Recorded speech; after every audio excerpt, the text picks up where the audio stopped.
அன்பான சகோதர சகோதரிகளே, தேவ பிள்ளைகளே, கிறிஸ்துவின் மனவாட்டிகளே, உங்கள் அனைவருக்கும் நம் ஆண்டவராகிய இயேசு கிறிஸ்துவுடைய கிருபையும் சமாதானமும் நம்மில் என்றும் உண்டாயிருப்பதாக. ஆமேன். இந்த நாளிலும் பரிசுத்தாவின் வெளிப்படுத்துகிற சத்தியத்திற்காக நன்றி செலுத்துவோம். இந்த நாளில் அந்த ரட்சிப்பு, இந்த காரியத்தை குறித்து 2 தெசலோனிக்கர் 2ஆம் அதிகாரத்தில் 14ஆம் வசனம். இங்கே பவுல் என்ன சொல்கிறார் என்று பார்ப்போம்.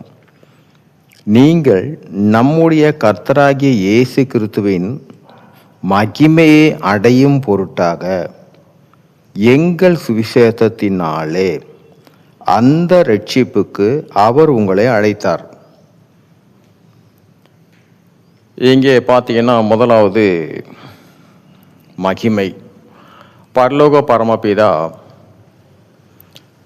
ஆதாமை உண்டாக்கும் போது தனக்குள்ள மகிமையையும் ஆதாமுக்கு கொடுத்தார். இங்கே பவுல் சொல்லுகிறதுனா, நீங்கள் நம்முடைய கர்த்தராகிய இயேசு கிறிஸ்துவின் மகிமையை அடையும் பொருட்டாக ஒரு குணநலங்கள், சிறப்பு, நமக்கு ஒரு காரியம் நிறைவேறுவதனால் அதனால் நமக்கு கிடைக்கும் புகழ், இது எல்லாமே ஒரு உயர்வு.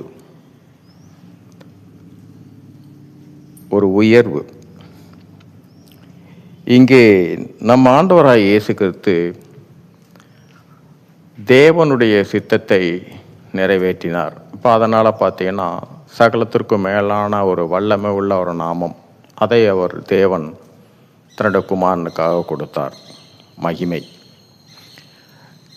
இந்த ஒரு காரியம் நிறைவேறும் போது நம்மிலிருந்து புறப்படுகிற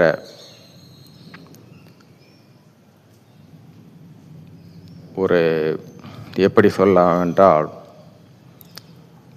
ஒரு பவர்னு சொல்லலாம். இந்த மகிமையை நாம் உணர மாட்டோம், ஆனால் மற்றவர்கள் உணர்வார்கள். இப்போது நம்ம ஒரு சாதாரண உலகப்புறமாக பார்க்கலாம். நம்ம ஒரு சாதாரண ஒரு அரசு அதிகாரியாக இருந்து வேலை செய்யும்போது, அவருக்கு ஒரு ப்ரமோஷன் கிடைக்கும்போது, பதவி உயர் கிடைக்கும்போது பார்த்தீங்கன்னா, அதுவரை அவர்களுக்கு கிடைத்த மரியாதை வேறு.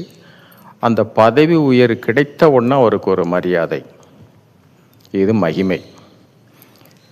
இங்கே பார்த்தீங்கன்னா, பவுல் சொல்கிற காரியமும், நீங்கள் நம்முடைய கர்த்தராகிய இயேசு கிறிஸ்துவின் மகிமை அடையும் பொருட்டாக, இது எதன் மூலியமாக, இந்த மகிமை, பரலோகத்துடைய மகிமை எதன் மூலியமாக அடையணும்னு நம் ஆண்டவராய் இயேசு கிறிஸ்து, கர்த்தராகிய இயேசு கிறிஸ்து எதன் மூலியமாக என்று பவுல் சொல்கிறார் என்றால், எங்கள் சுவிசேஷத்தினாலே.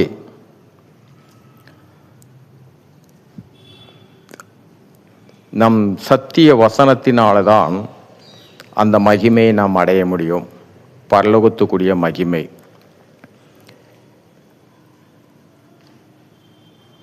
சுவிசேஷத்தினாலே, எங்கள் சுவிசேஷத்தினாலே அந்த ரட்சிப்புக்கு அவர் உங்களை அழைத்தார். எந்த ரட்சிப்பு? முதலாவது நம் ஆண்டவராய் இயேசு கிறிஸ்து ரட்சிப்பு,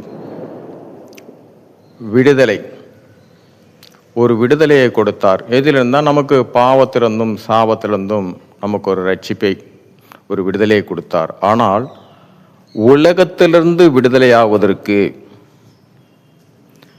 கொடுத்தார். நம் ஆண்டவராய் இயேசு கிறிஸ்து சிலுவையின் இரத்தத்தின் மூலமாக ஒரு ரட்சிப்பை கொடுத்தார். கொடுத்த ரட்சிப்பை நாம் நிறைவேற்றுவதற்கு, அந்த கொடுத்த ரட்சிப்பை நாம் நிறைவேற்றினால்தான் பரலோகத்துக்குரிய மகிமை. எந்த மகிமை பார்த்தீங்கன்னா, அந்த ரட்சிப்பு. நம்ம மறுரூபம் ஆவோம் இல்லையா இயேசு கிறிஸ்து வருகின்ற போது, இந்த மறுரூபம் ஆவதற்கு சத்திய வசனங்கள், அந்த போதித்த வசனங்கள் படியே நாம் நிலை நிற்கும் போது மட்டும்தான் அந்த ரட்சிப்பு, மறுரூபம் ஆவதற்கு, உலகத்திலிருந்து ஒரு விடுதலை கிடைப்பதற்கு நம்மை முழுமையாக மகிமைப்படுத்துகிறது எதுவென்றால், போதிக்கப்படுகிற வசனத்தை கேட்பது மாத்திரமல்ல, அதன்படி நாம் நிலை நிற்கும் போது, அப்பொழுது அந்த ரட்சிப்பு மறுரூபம் ஆவதற்கு ஒரு உயர்வு நமக்கு.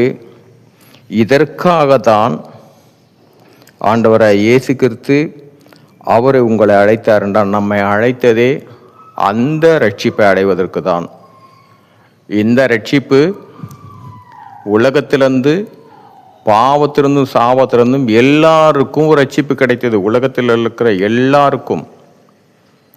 அதை ஏற்றுக்கொண்டவர்கள் அடுத்த ரட்சிப்பு, அந்த ரட்சிப்பு என்பது மறுரூபம் ஆகக்கூடிய அந்த ரட்சிப்பை அடைவதற்கு தேவனுடைய வார்த்தை வசனங்கள் நாம் அதில் நிலை நிற்கும் போது மட்டும்தான் இந்த மறுரூபம் ஆவதற்கு இந்த வார்த்தைகள் தான் நம்மை மகிமைக்கு கொண்டு செல்லும்.